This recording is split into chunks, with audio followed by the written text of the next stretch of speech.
Hey everybody, this is Hector with Faith and Fandom, reading you an early version of the upcoming chapter from Book 8, WandaVision and the Grief of Persevering Love.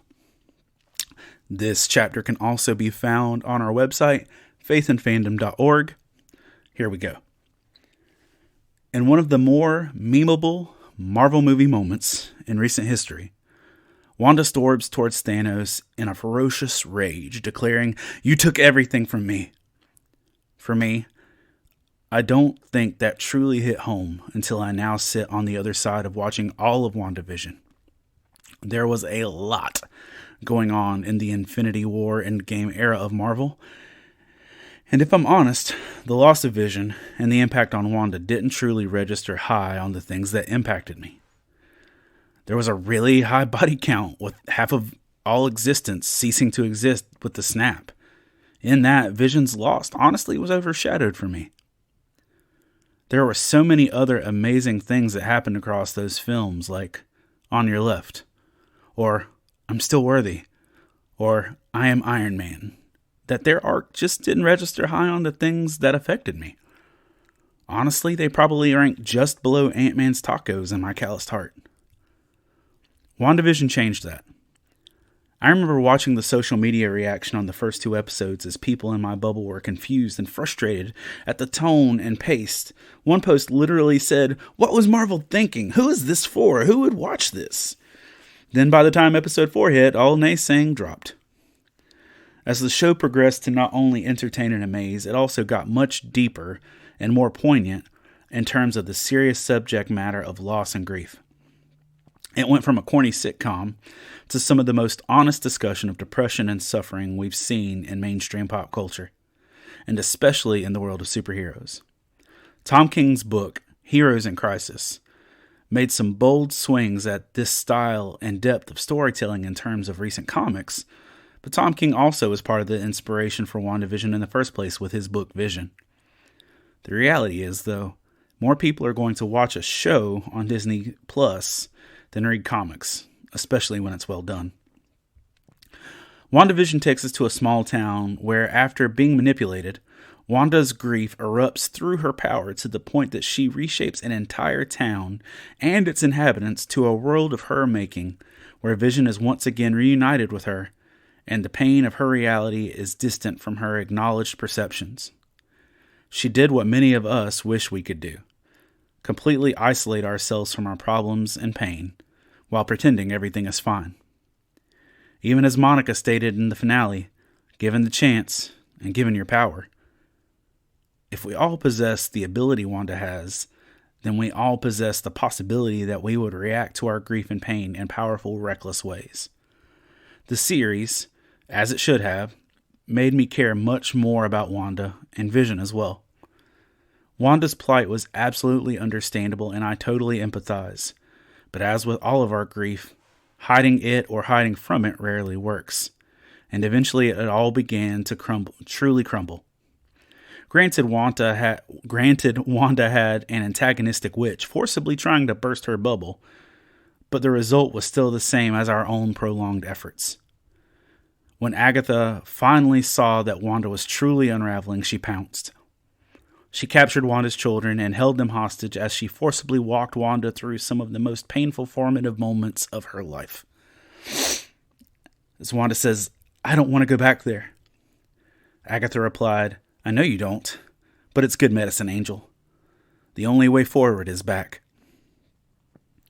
While wicked and manipulative, Agatha had a solid point. Often the painful things in our past will continually affect our future. Examining and dealing with them can be a huge step in actually living beyond the grief that aches over and over us.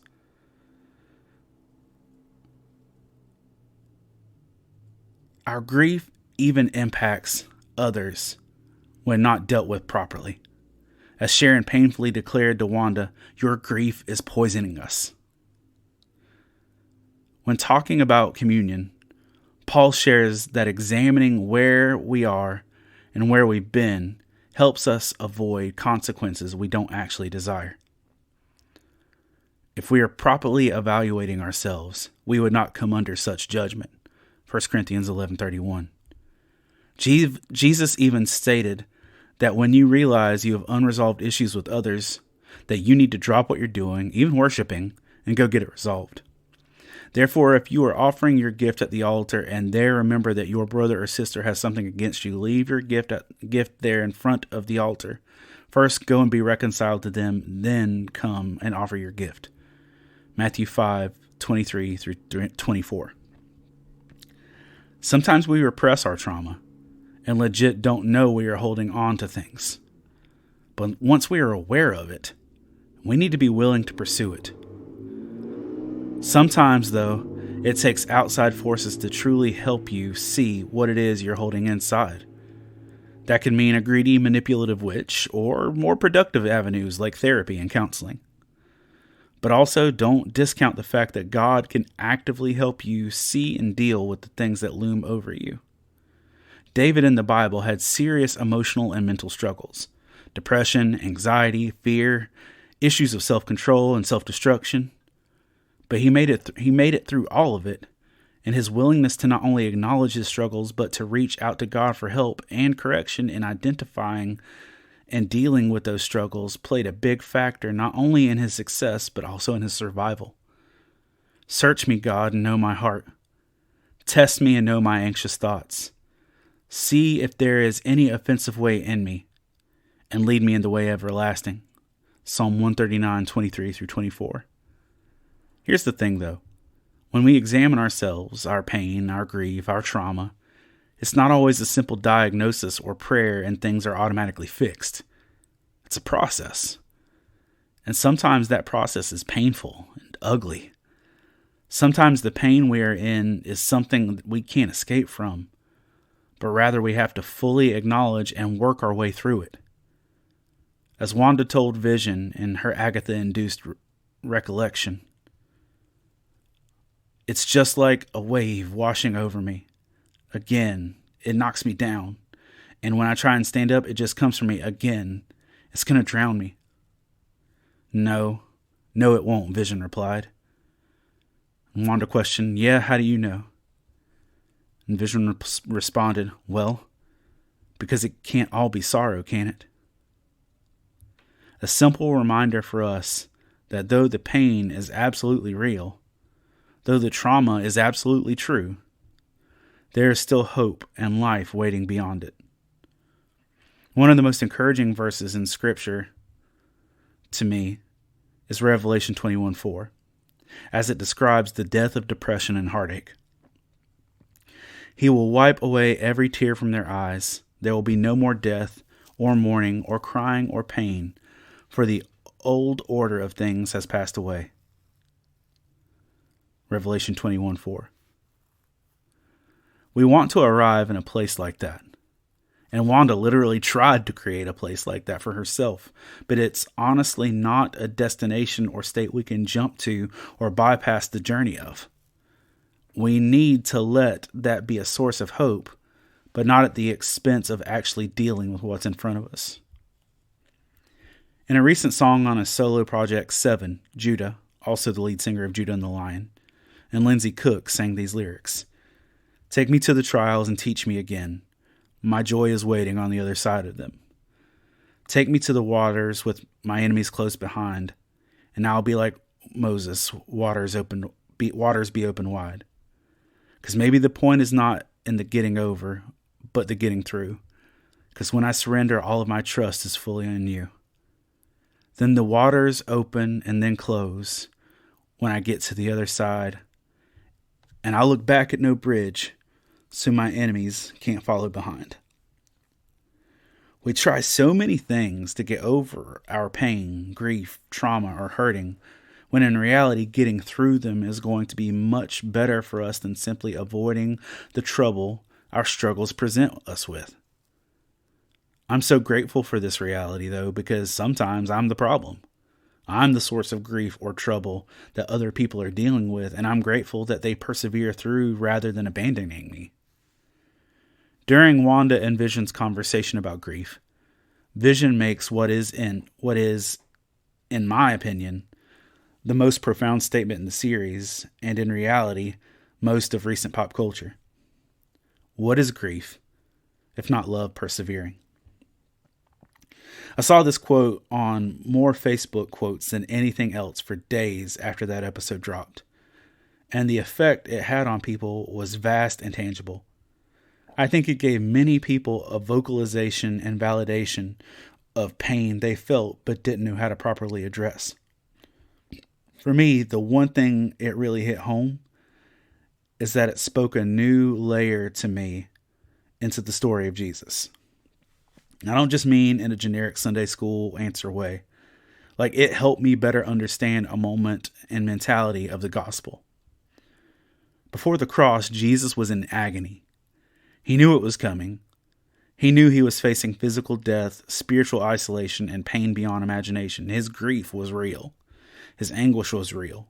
In Luke's account, Jesus was even sweating blood. It was so real. His holiness and spiritual connection to the Father did nothing to take away the sheer wave of hurt that washed over him. Mark 14:32 through 39 reads, "They went to a place called Gethsemane, and Jesus said to his disciples, 'Sit here while I pray.' He took Peter, James, and John along with him, and he began to be deeply distressed and troubled. 'My soul is overwhelmed with sorrow to the point of death,' he said to them. 'Stay here and keep watch.' Going a little farther, he fell to the ground and prayed that, if possible, the hour might pass from him. 'Abba, Father,' he said, 'everything is possible for you. Take this cup from me. Yet not what I will, but what you will.' Then he returned to his disciples and found them sleeping. 'Simon,' he said to Peter, 'are you asleep? Couldn't you keep watch for 1 hour? Watch and pray so that you will not fall into temptation. The spirit is willing, but the flesh is weak.' Once more, he went away and prayed the same thing." Jesus was faced with grief I shudder to imagine, but because of his love for his Father and for us, he persevered. His grief literally was persevering. He submitted and worked through the painful process of what laid in front of him so that we could stand in life and freedom on the other side of his pain. His soul was overwhelmed with sorrow to the point of death. He was sweating blood. He was begging God to find another way, yet he persevered. That grief was love. For some of us, our persevering through our grief isn't going to likely produce world-changing events like Wanda or Jesus, but will dramatically impact the people who love us now and the people who will love us in the future, along with all the people who we will impact in between. We all deal with grief differently, and it's all right to not be okay, but be careful not to live in a place where you aren't allowing yourself a way to grow or heal. My friend Danny J. Quick, who created/writes the comic book series Ace Blade, brilliantly went through to point out how clearly the show displays that Wanda walked through the 5 stages of grief throughout the series. Denial in the first 2 black and white episodes, as she ignores any acknowledgement or reality of what is actually hurting her. Anger in the Brady Bunch episode, as she hurled Monica through several walls and out of her hexagonal bubble for reminding her of the truth. Depression in the Office/Modern Family episode, as she could clearly see that things were falling apart and she couldn't fix them. Bargaining in the finale, as she battled with the reality of what her actions had put others through, the fake peace she was offering, and her attempts to grasp at holding on to her character/integrity/soul versus her family. And acceptance, as she was finally willing to drop her control, her facade, and sacrifice what she loved for the greater good. I greatly appreciated this perspective from Danny, and it really helped me value the show even more. When it's laid out for us like this, it's easier to see. But for ourselves, we usually don't get the luxury of having our lives in well-crafted sequential episodes. So please take care of yourself. In Wanda and Agatha's climactic battle, Agatha jabs at Wanda, "This world you made will always be broken, just like you." That's the reality. If we ignore our pain, trauma, grief, and depression, or whatever false reality we build for ourselves will never allow us to actually heal. Be open to taking healthy steps to deal with your grief and trauma. Examine your heart and actions. Reach out to people you can trust who can listen and encourage you, even if they can't fix anything. Seek professional help. Pray. Seek to get through, not just over. Persevere through your grief and take hope that it can't all be sadness. It's not that kind of show. Before we close out here, I just want to let you know that you can find this chapter as well as 149 other devotionals on faithandfandom.org in the blog section, where you can search by book, by theme, by fandom. It's all there. So you can check that out at faithandfandom.org in the blog section. And I'd also like to take a moment to thank our Patreon supporters, the folks that have generously given over the last few months as we've transitioned into how our ministry looks. And I want to just thank them. Zach Harris, Caleb Grimm, Jeanette Skaggs, Chris Poirier, Chris Cook, Jason Bullock, Christina Ray, Sarah Lewis, Rebecca Godlove, Adam Davis, Stephanie Schwan, Todd Turner, Love Thy Nerd, and anyone else that has loved and supported on our ministry in this capacity. And if you would like to be a contributor to this and help make blogs like this possible and podcast and Comic-Con ministry, you can head over to patreon.com/faithandfandom or just look up the support button on our website. Thank you once again for listening, and I hope you enjoyed this and it ministered to you.